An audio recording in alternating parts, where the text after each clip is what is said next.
and welcome to the Arcus help channel.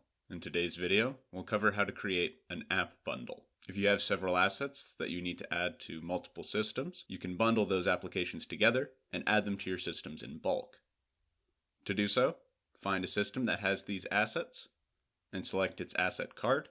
On the overview page, scroll down to the components section, click the Create App Bundle button, provide a name and optionally a description, click Save.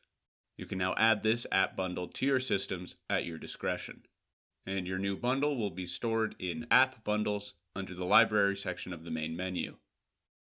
Please be aware that you cannot add container images to an app bundle. If you have any questions or if you'd like to learn more, please follow the links in the upper right-hand corner of the video or in the video description down below. These will take you to our support page, our help site, and our YouTube channel. In the meantime, I hope you found this video helpful, and thank you for using Arcus.